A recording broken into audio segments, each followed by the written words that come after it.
preparation and other adventures in making. I'm your host, Lisa. I can be found on Ravelry and Instagram as LilyKnits2. Thank you so much for spending some time with me today.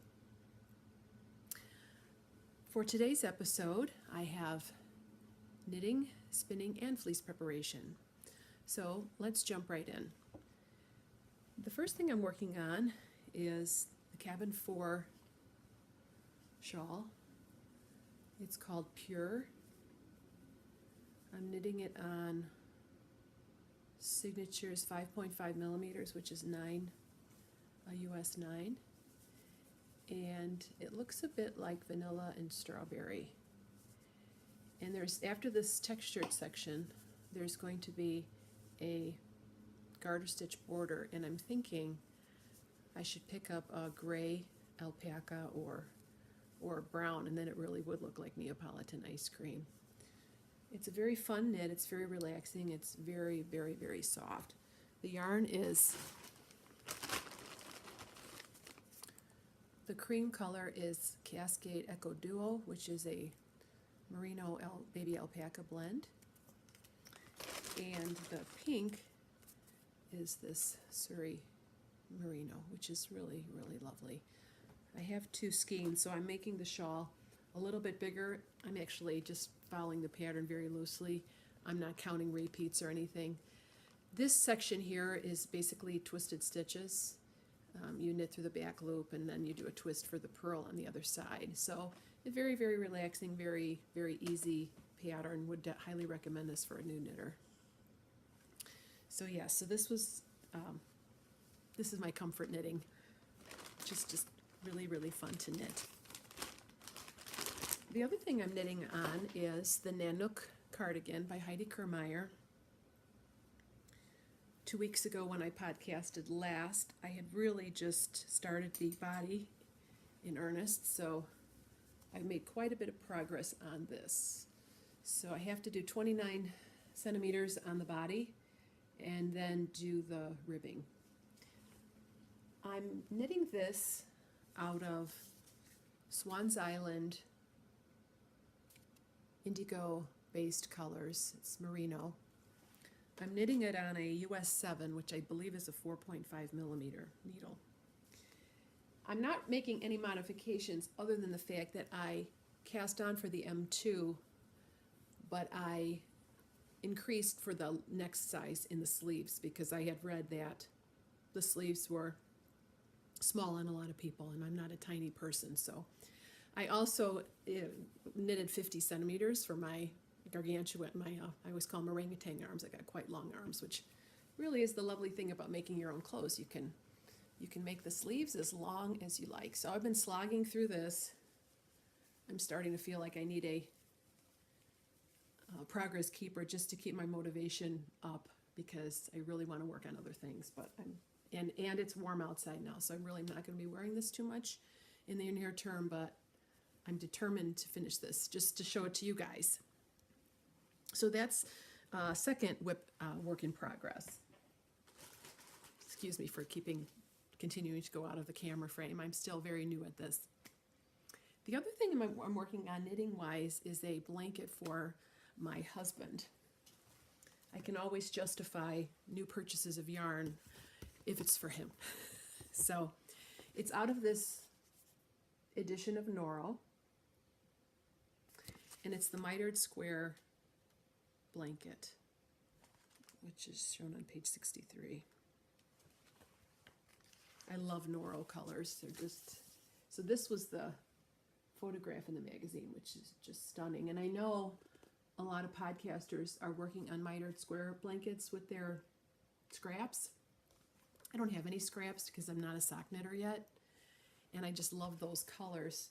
So I quick went on to Webs and saw what I could come up with.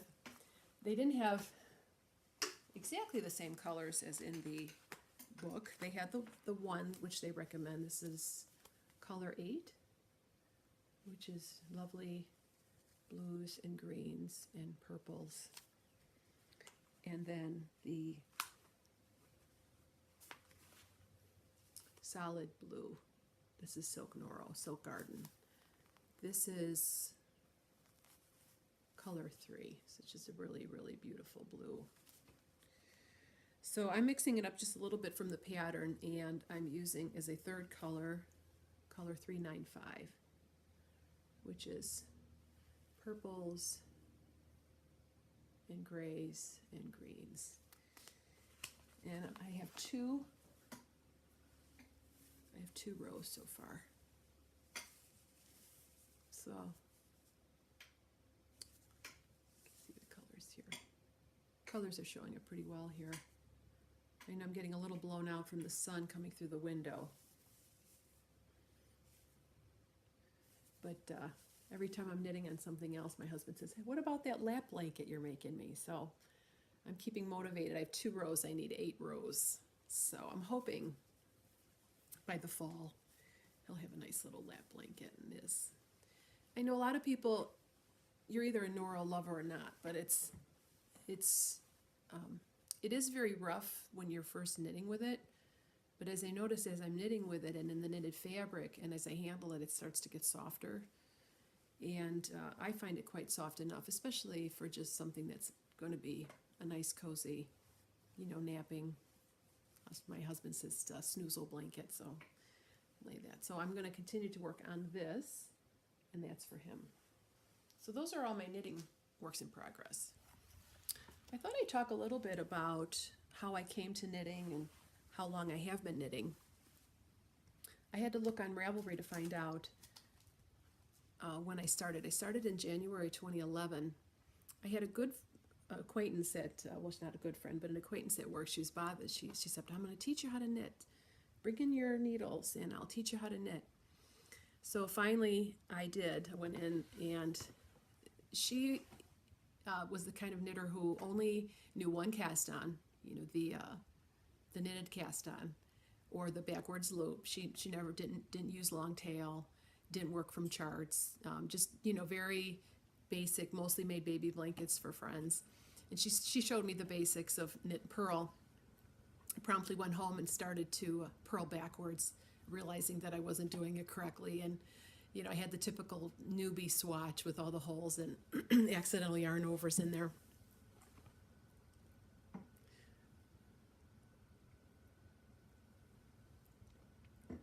So I really wanted more information.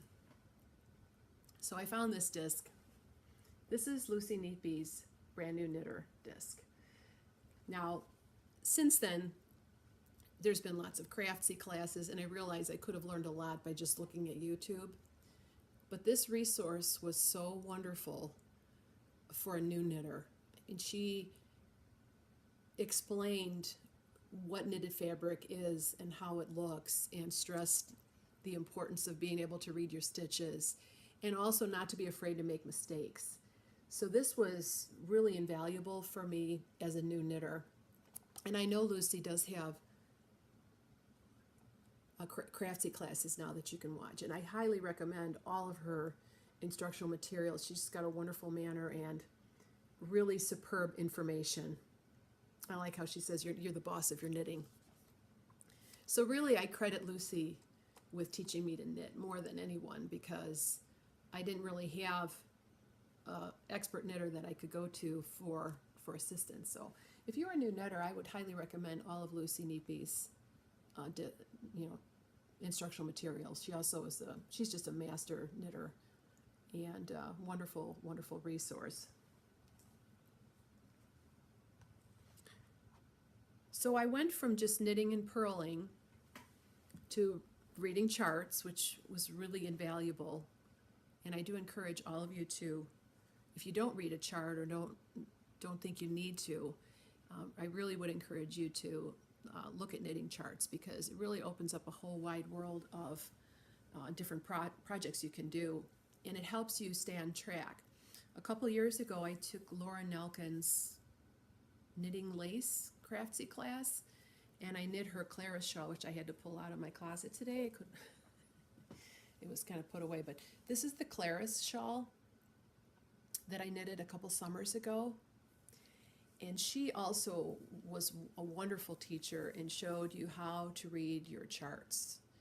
And really, a project like this, to me, could not be done using a line-by-line pattern. So it's a lace shawl, and it has beads on the edges. So I was really, really proud of myself when I made this shawl, because it was really, to date, that was the most challenging, project I had made. So it's kind of dressy and just really, really, really pretty. She's got some lovely patterns out there. So yeah, nowhere near as accomplished as some of the knitters that I see. People have only been knitting a few years and they're just making all sorts of garments, and I still have a lot to learn when it comes to knitting and projects, especially garment knitting, which I am really trying to focus on in the next, now and in the future. So I thought I would show you, I went from knowing nothing to being able to knit this shawl, really with no really one-on-one help other than online classes and DVDs. So that's about all I have for knitting today. All right, so on to spinning. I have a finished object. I just applied this yesterday and hung it out to dry. This is a 3-ply. Really doesn't look very well. This is a 3-ply BFL.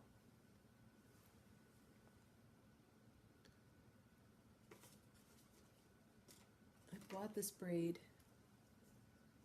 from Yarn Geek Fibers.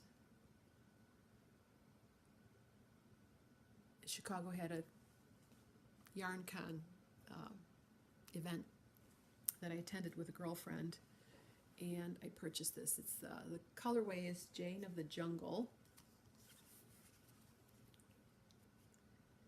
and it's a mixed fiber. It's a mixed BFL, so it's dark and white dyed. And I knitted in a traditional 3-ply, and I would say it's a light worsted weight. There, I was just anxious to get it plied, so I spun this on my Lundrum folding wheel and plied it on my Major Crafts little gem, which has a large bobbin that'll easily hold for, I think, even 6 ounces. So this is almost the whole braid that I finished, and I'm thinking this is going to become a hat, either one of the hats from Claire Divine or a woolly worm hat. I haven't really decided what I'm going to make out of it yet. So that's my spinning UFO, or finished object.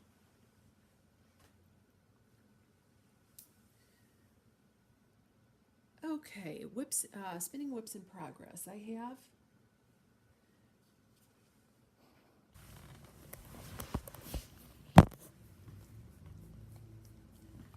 Peaches, are you going to give me some courage to do my podcast? Are you going to be my buddy? Yeah? Yeah.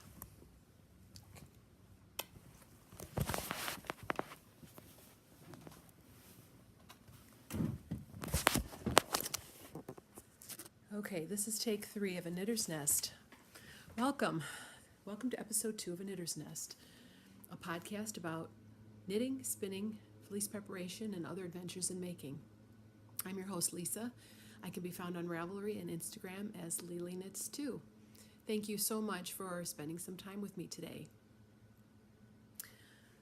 For today's episode, I have knitting, spinning, and fleece preparation. So let's jump right in. The first thing I'm working on is the Cabin 4 shawl. It's called Pure. I'm knitting it on Signature's 5.5 millimeters, which is a US 9. And it looks a bit like vanilla and strawberry. And after this textured section, there's going to be a garter stitch border, and I'm thinking I should pick up a gray alpaca or brown, and then it really would look like Neapolitan ice cream. It's a very fun knit. It's very relaxing. It's very, very, very soft. The yarn is, the cream color is Cascade Echo Duo, which is a merino baby alpaca blend. And the pink is this Surrey merino, which is really, really lovely. I have two skeins, so I'm making the shawl a little bit bigger. I'm actually just following the pattern very loosely. I'm not counting repeats or anything. This section here is basically twisted stitches. You knit through the back loop and then you do a twist for the purl on the other side. So a very, very relaxing, very, very easy pattern. Would highly recommend this for a new knitter. So yeah, so this is my comfort knitting. Just really, really fun to knit. The other thing I'm knitting on is the Nanuk cardigan by Heidi Kermeyer.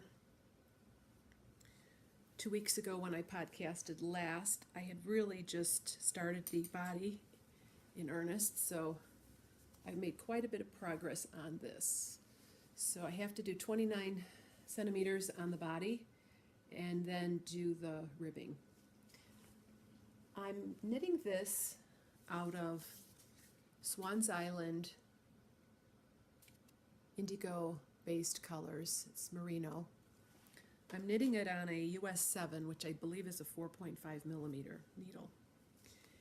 I'm not making any modifications other than the fact that I cast on for the M2, but I increased for the next size in the sleeves because I had read that the sleeves were small on a lot of people, and I'm not a tiny person. So I also knitted 50 centimeters for my gargantuan, I always call them orangutan arms. I got quite long arms, which really is the lovely thing about making your own clothes. You can make the sleeves as long as you like. So I've been slogging through this. I'm starting to feel like I need a progress keeper just to keep my motivation up because I really want to work on other things. But and it's warm outside now, so I'm really not going to be wearing this too much in the near term, but I'm determined to finish this just to show it to you guys. So that's second work in progress. Excuse me for continuing to go out of the camera frame. I'm still very new at this. The other thing I'm working on knitting-wise is a blanket for my husband. I can always justify new purchases of yarn if it's for him. So it's out of this edition of Noro, and it's the Mitered square blanket, which is shown on page 63. I love Noro colors. They're just, so this was the photograph in the magazine, which is just stunning. And I know a lot of podcasters are working on mitered square blankets with their scraps. I don't have any scraps because I'm not a sock knitter yet, and I just love those colors. So I quick went onto Webs and saw what I could come up with. They didn't have exactly the same colors as in the book. They had the one which they recommend. This is color 8, which is lovely blues and greens and purples. And then the solid blue. This is Silk Noro, Silk Garden. This is color 3, which is a really, really beautiful blue. So I'm mixing it up just a little bit from the pattern, and I'm using as a third color, color 395, which is purples and grays and greens. And I have two rows so far. So you can see the colors here. Colors are showing up pretty well here. I know I'm getting a little blown out from the sun coming through the window. But every time I'm knitting on something else, my husband says, hey, what about that lap blanket you're making me? So I'm keeping motivated. I have 2 rows. I need 8 rows. So I'm hoping by the fall he'll have a nice little lap blanket in this. I know a lot of people, you're either a Nora lover or not, but it is very rough when you're first knitting with it. But as I notice, as I'm knitting with it and in the knitted fabric, and as I handle it, it starts to get softer. And I find it quite soft enough, especially for just something that's going to be a nice, cozy, napping. My husband says Snoozle blanket, so lay that. So I'm going to continue to work on this, and that's for him. So those are all my knitting works in progress. So I was on to talk about my spinning works in progress. So I've just completed 2 bobbins. Wow, that really looks very magenta and very, very fuchsia on the camera. It's a little bit more muted than that, not much. This is actually a gradient. I'm spinning this on my Blendrum Saxony wheel, which you can see back here. It's a Scotch tension Saxony wheel. And this fiber is a 70%, 30% Polworth silk blend.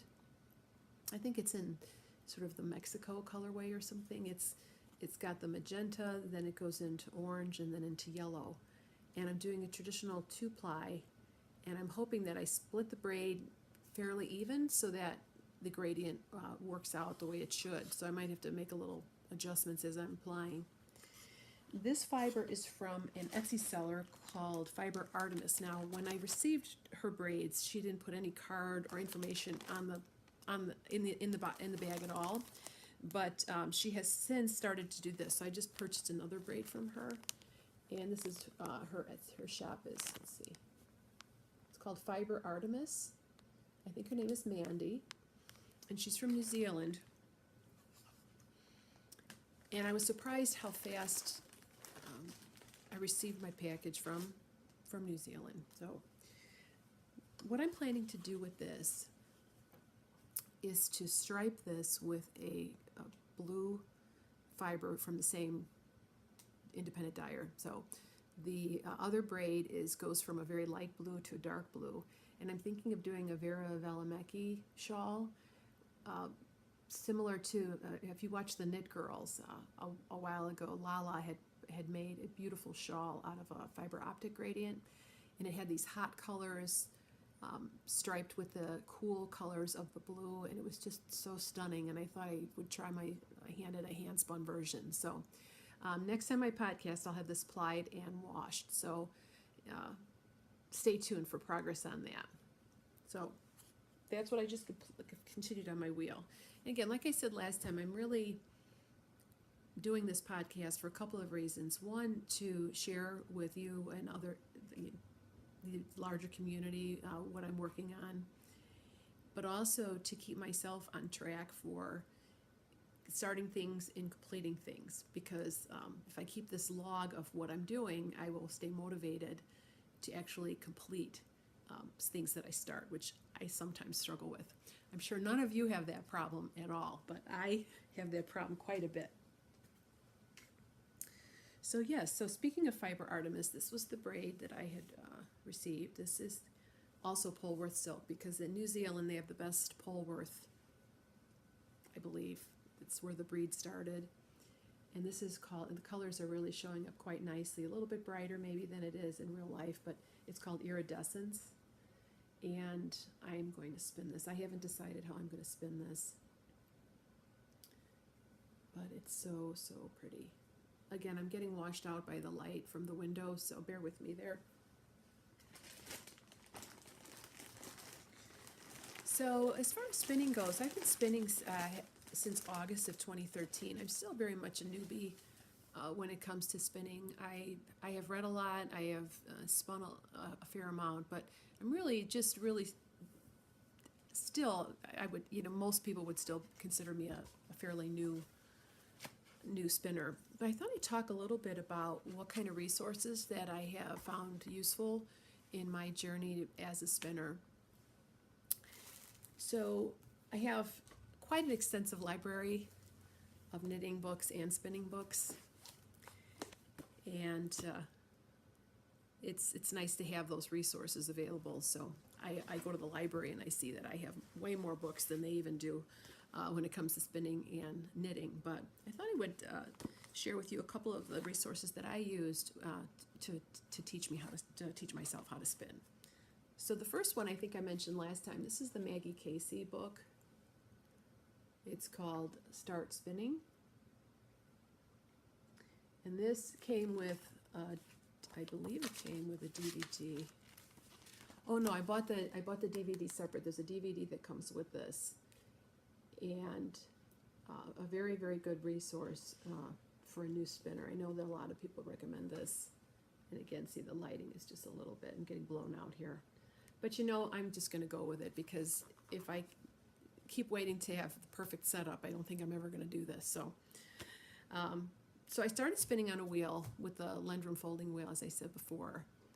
Since then, I had started spinning on spindles, and I found that as I got more proficient at spinning on the spindle, it translated to being more proficient on the wheel. So though I still struggle a lot with consistency and so forth, but a couple of the books that I have for spindle spinning is this one by Abby Frankenmuth,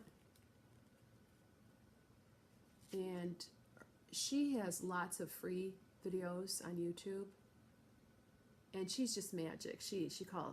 What she can do with a spindle is just magic. It's phenomenal.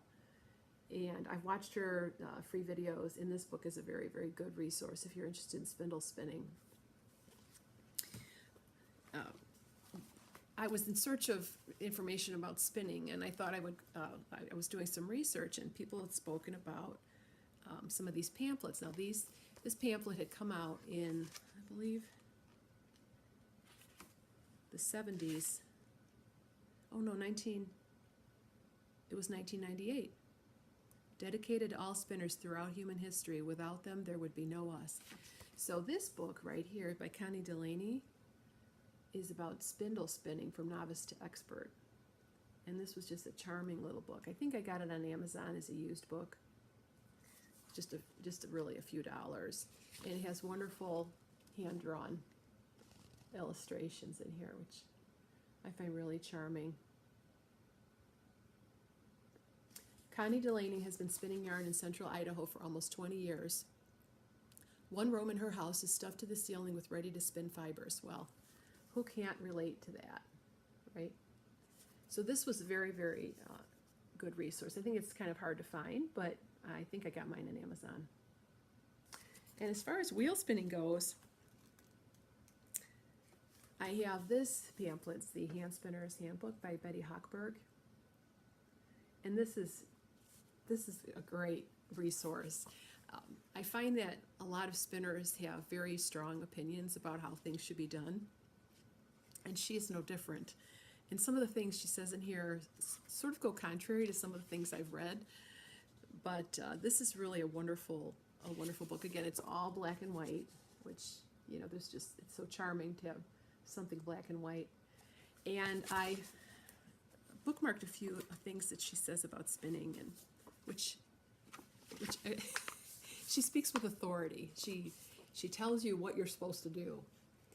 But she has this whole section about long draw spinning. I just thought I'd read a little bit to you. Advantages of the long draw method of spinning. You should not think of spinning as a difficult craft. Until a few generations ago, it was almost as commonplace as sewing on a button. Well, unfortunately, there are a lot of people now that can't sew buttons, but that's another story. The best way to evaluate information about how to spin is to ask yourself, could my ancestors have used this method and spun enough for their clothing and household use? One often sees spinners hovering over the orifice of the wheel and working equally with their two hands, pulling out fibers with one hand and drawing back with the other. This is a quick way to teach beginners to spin, but you cannot become a good, fast, and uniform spinner using this method.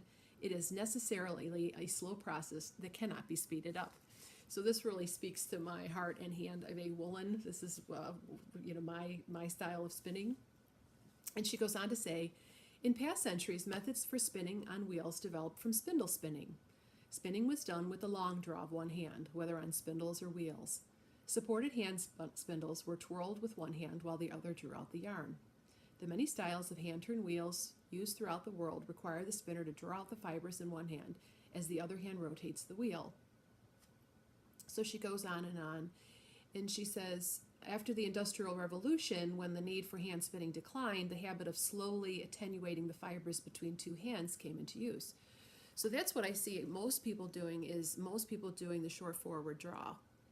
And I see new spinners using that technique, doing a worsted spin.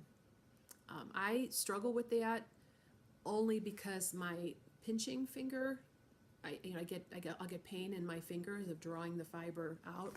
I hold the loose fiber in my right hand and draw out, and if I'm doing that inchworm pulling forward, I get pain in my hand. That's one of the reasons I don't like the inchworm method, and it does seem extremely slow. So I guess I'm in good company, according to Betty, because she says, once you become adept at the long draw, you will be treadling as rapidly as is comfortable and drawing your arm back in one long sweep. Your arm will move back, keeping just enough ahead of the twist to allow free drawing out of the fibers in your right hand. It is a smooth, rhythmic, and rapid method. This is the only feasible way to spin short staple fibers such as cotton, cashmere, or camel down. You can spin all fibers this way except spinning from a distaff or for extra thick yarn, and you could produce more than a pound an hour of smooth, even wool yarn at 800 yards to the pound on a fast whirl. So I thought that was really, kind of funny, because she also is very, very opinionated about carding. So usually when you watch a carding video, they say, don't overload your cards, less is better, don't put too much on your cards. Well, in her things to avoid for carding, first she says, don't worry about the carding sequence. It's not important to remember, so don't be confused by it, etc. She just, don't make a fetish of carding. Don't over-card. Well-carded wool is easier to spin, but fleece is in good condition and can be spun into beautiful yarns without any carding, which is what I'm going to talk about a little bit. She also says, don't make itty-bitty rolags the size of your finger. Do put as much wool on the carder as you can conveniently handle. You should be able to feel the wire teeth just lightly touching each other when you brush. So I thought that was funny. Don't make itty-bitty rolags the size of your finger. When carding a fine wool, and she tells you to be careful, but she says just layer that fiber on your carder. So a couple of things from Betty that I think that I had read this, and I sort of internalized some of this information and not realizing that it was from her. So yeah. So in one of the other books I have is this one here, which is The Intentional Spinner by Judith Mackenzie McCune. Now, if you want the science of spinning, this is the book. What she knows about spinning is, I know, probably more than anybody on the planet. And there's a DVD here that goes with it. And I was just reading yesterday about the difference between woolen and worsted, and what's semi-worsted and semi-woolen, and I'm sort of confused because I know that in woolen spinning, you let twist into the fiber supply, in between your hands. So when you long draw, the twist comes into the yarn in a spiral fashion. Okay, so, and then the short forward where you smooth down, that's worsted, and also there's the woolen and the worsted preparations that you have to work from. So since most of the commercial preps you have are comb top, I think people tend to do that short forward or short backward draw. So, I still have a lot to learn about spinning, but this book is really, really very excellent, and I think she is just she's amazing. Now, Judith Mackenzie McCune also has a DVD that I was going to show you, but I couldn't find. It's called 3 Bags Full, and it's about selecting and prepping raw fleece, which is a very, very good resource. So you get information from books, from DVDs, from experts, etc. But ultimately, you find what works for you, and then you generally stick with it. I think this is a hobby for me. It's not a profession. I'm not aiming at perfection. I just want usable products, usable yarn. So yeah, I'm never going to be able to spin a yarn that looks like a commercially prepared skein, but for me it doesn't really matter. I'm just doing it for the joy of it, for the pleasure of it, and but there's a lot to the craft that there's a lot of great resources out there. So I am by no means, as I said, I've only been spinning for 3 years, so just fairly new spinner. Okay, so the last thing I wanted to talk about today was Turkish spindles, and one of my favorite Turkish spindle makers, and one of my favorite Etsy vendors at the same time. So the name of the maker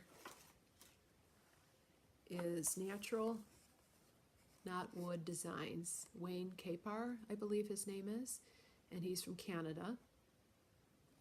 And I was in search of some Turkish spindles, and I really wanted a Jenkins spindle, but they're so hard to come by. I mean, you have to pay attention and to the updates, and you have to be Johnny on the spot to get a spindle before you can even really decide which one you want, and they're just so hard to come by. So I started researching other makers, and I found him through Etsy. I believe I have 3 of his spindles. So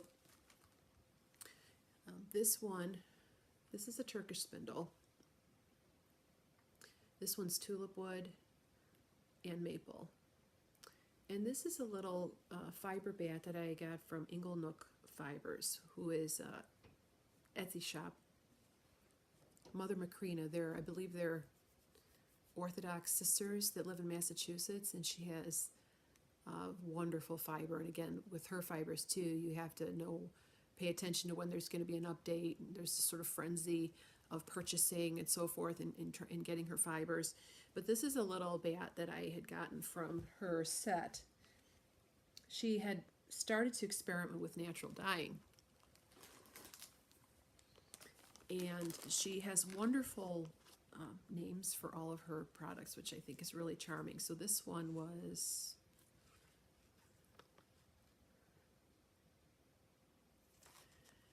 Mr. Jeremy Fisher. I think they were based on Beatrix Potter theme. Who doesn't love Beatrix Potter? I think I have one of the book up here. So this is just, they came in these, I think she calls them stickle bats. So sort of like hobbledehoy batlings, some people spin. And this one came in all these different, oh yeah, it's coming out beautifully. Different shades of green. And things go flying. And blue. Just gorgeous, gorgeous fiber. So I spun the whole, so this is a Turkish spindle.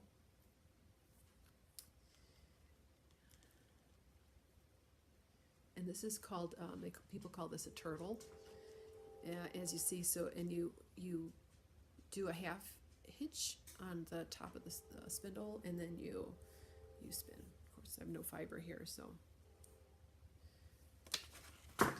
And everything goes flying.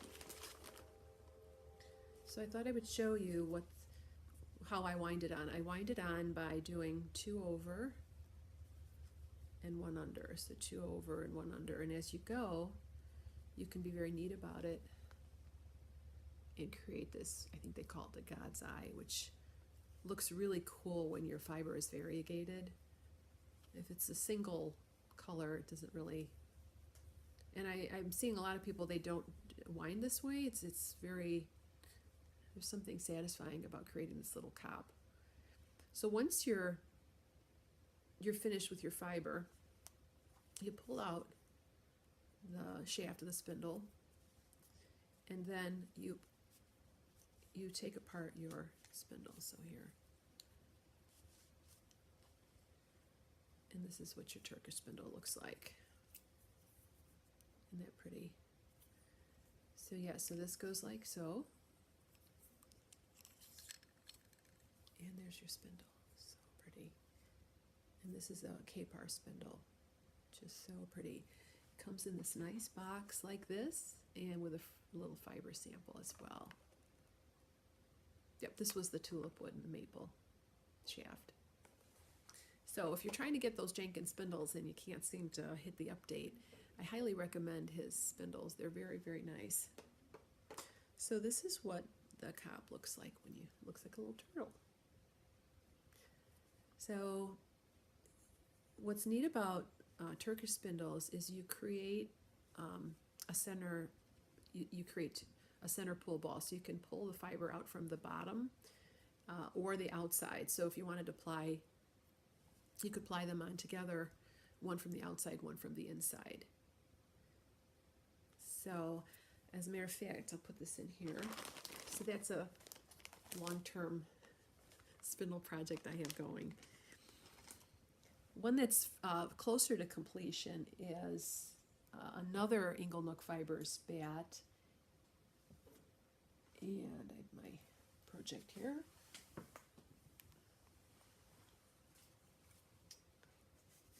This is, again, this is Nanuk Fibers. She's just wonderful to deal with, and they have terrific products. Also, one of the sisters there makes candles and a wonderful hand balm. So if you're interested in something like that, they have that as well. So here are a couple of my. So here's the turtle that came off of this one. It's got a little bit messed up, but see. And I did this all on my K-par spindles.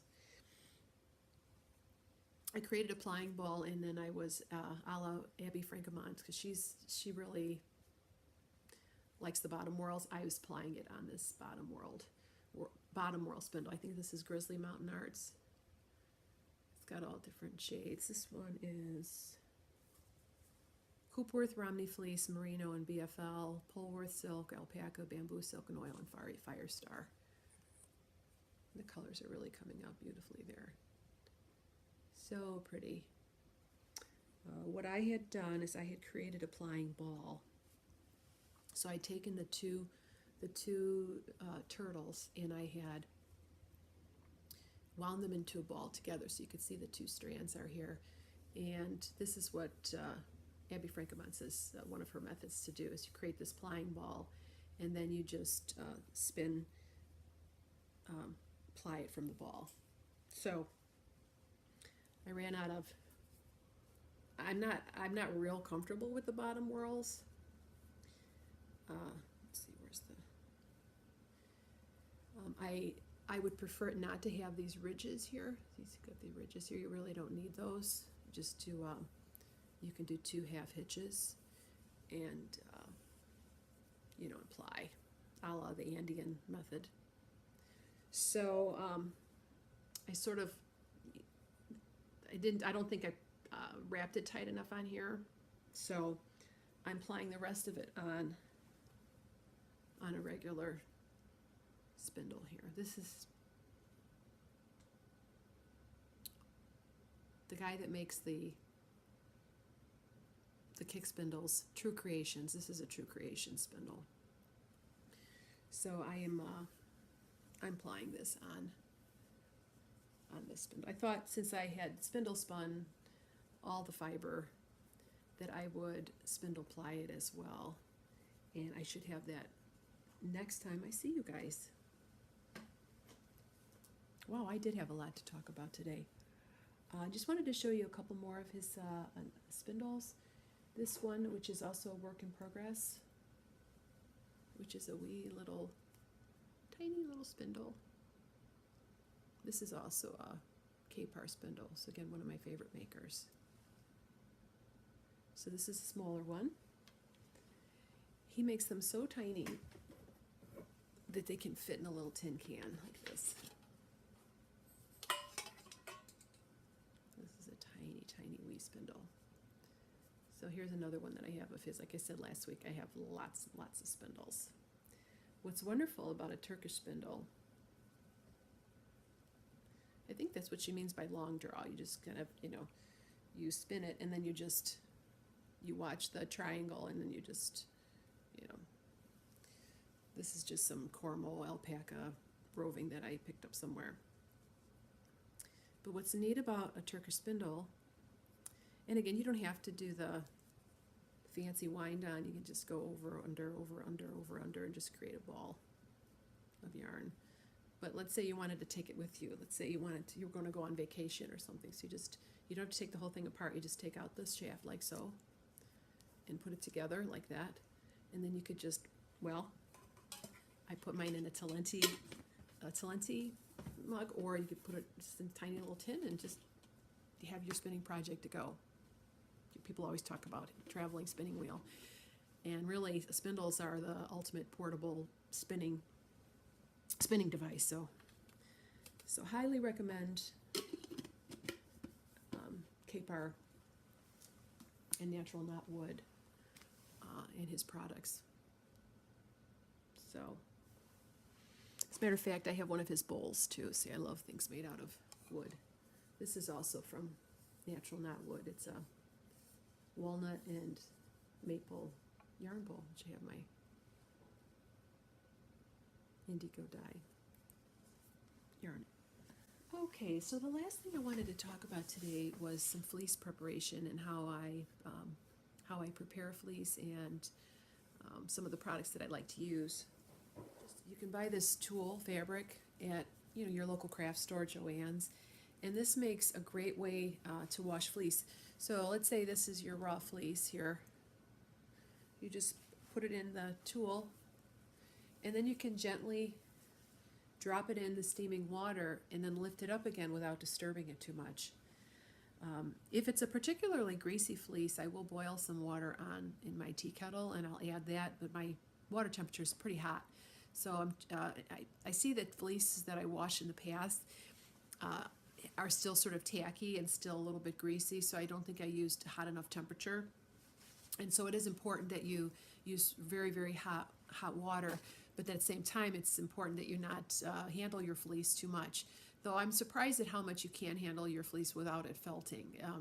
Because I do a fair amount of pressing out the water and so forth, and I really have had very little problems.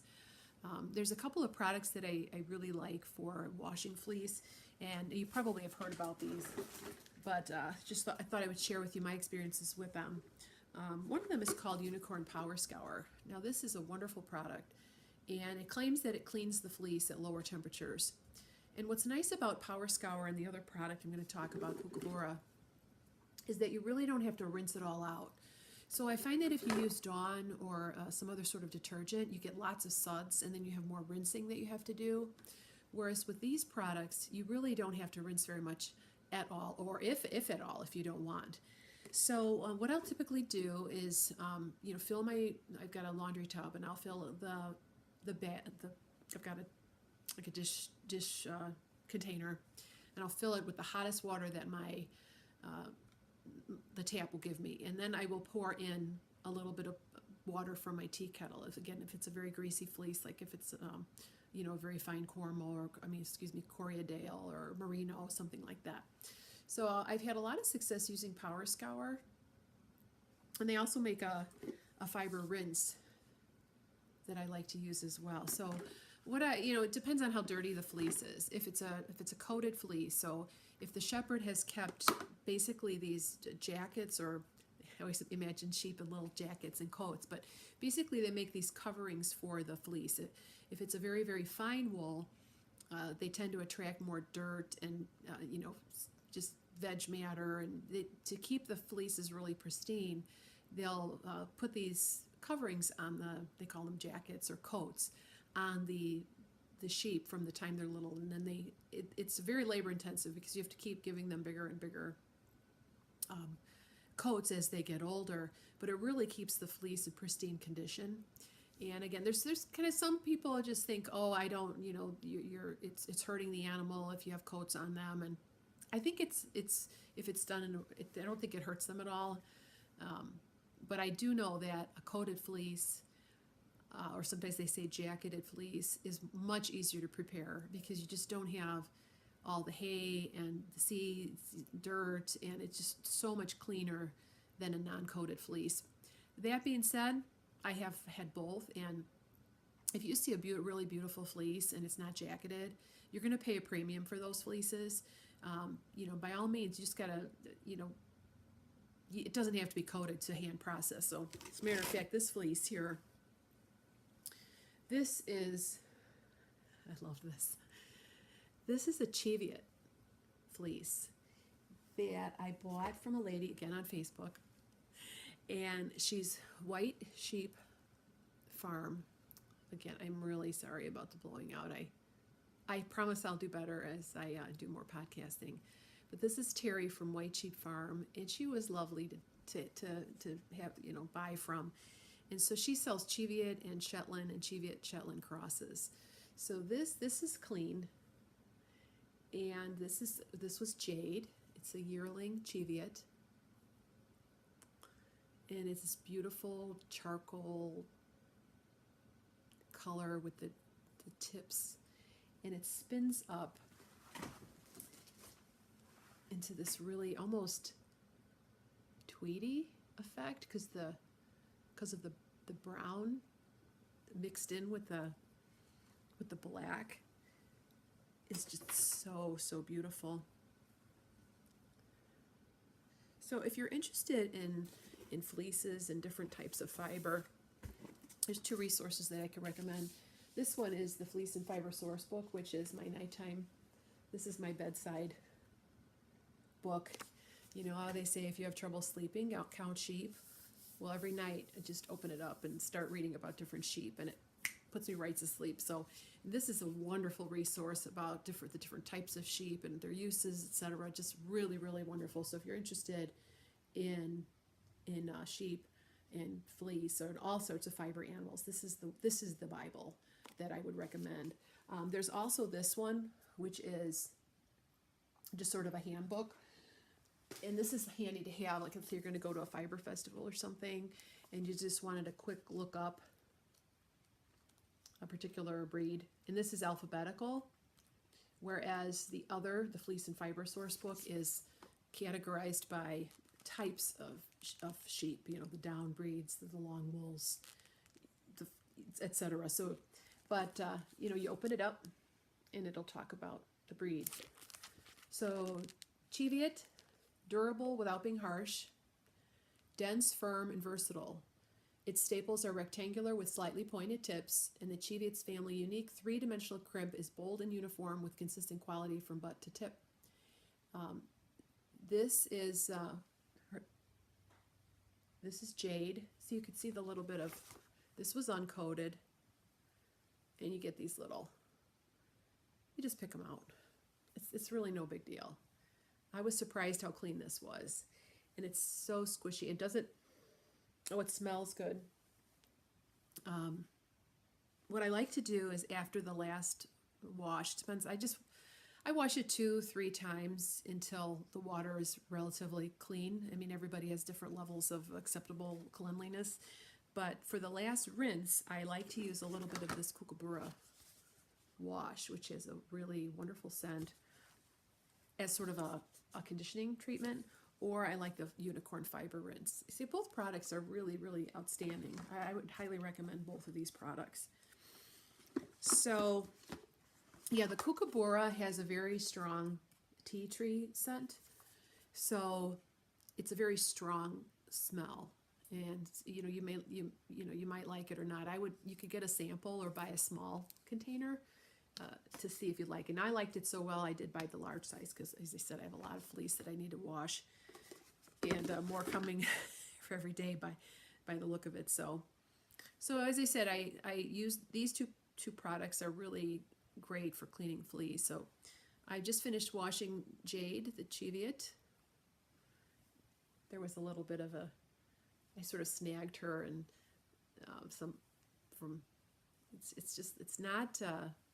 it's not super soft, but it's very bouncy, and I think typical of the breed because it has this very, they say spiral crimp. And then this was the other one that I bought from the same shepherd or shepherdess. This one is white, and it really washed up into a beautiful white. And the name of this one, I think it was John Girl. I know, I'm a sucker when they give you the name. So this is, I mean, this was an uncoated fleece, and it was just very, very, very clean. So, I mean, depending on where the sheep is, how they feed them in the winter, a rectangular staple with the pointy. Both of these fleeces were yearling fleeces, so I think they're as soft as they're ever going to be. But in terms of fiber preparation, you don't need fancy tools.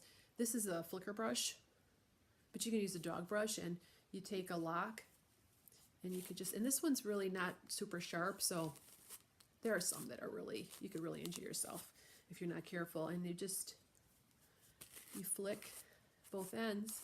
So I would have taken more, and it's ready to spin. I mean, I always thought, oh, you need fancy tools, but you really don't need a lot of fancy tools. As a matter of fact, all this right here, I flick carded. I mean, I could send it through my drum card if I want to blend it with something, but it's just super easy. So if it's a long enough staple, flicking is a great way to prepare fleece for spinning. So I think this make a great hat or sock yarn.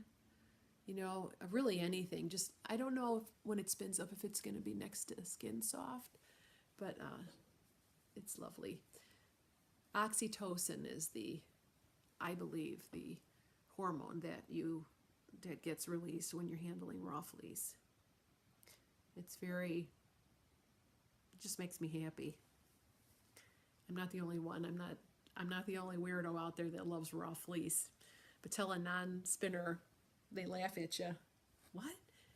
You're doing what? So, isn't that pretty?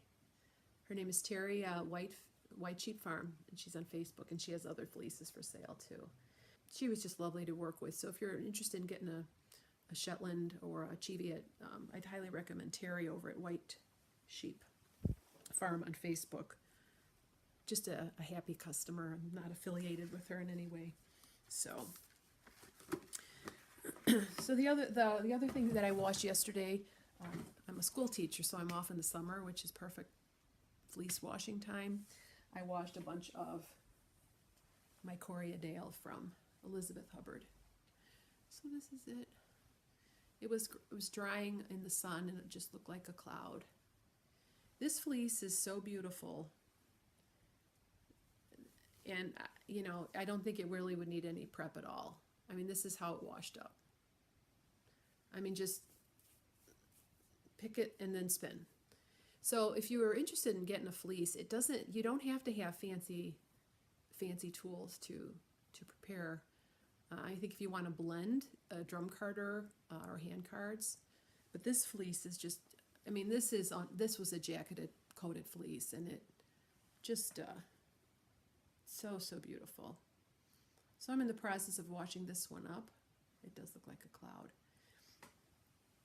And then one last one. If you stick with me long enough, you'll see that I'm just a sucker for a fleece. This was the last fleece that I purchased. This one, I don't have a card for this one. I got this fleece through the Ravelry fleece group.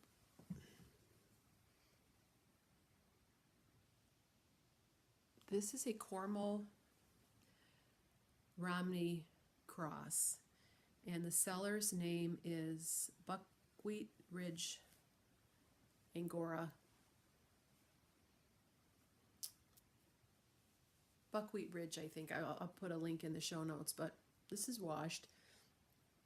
It's, it's about a 4-inch staple. She said this was one of her medium fleeces, and it's beautiful. She described it as silver gray. I think what they call this is rose gray, because it's definitely got gray tones, but because of the brown, it's going to spin up into sort of a rosy, warm gray. So this is washed, and like I said, I used my method of the tool, and you could see that the locks are still very easy to discern. Again, this is a lamb fleece, and so you just pull from the tip, and flick the edges. I'll show you that again. I have the biggest mess here. You just, I'm going to take a screenshot of the huge mess I created today. So again, here's your lock. You just give it a twist, and then you brush it out.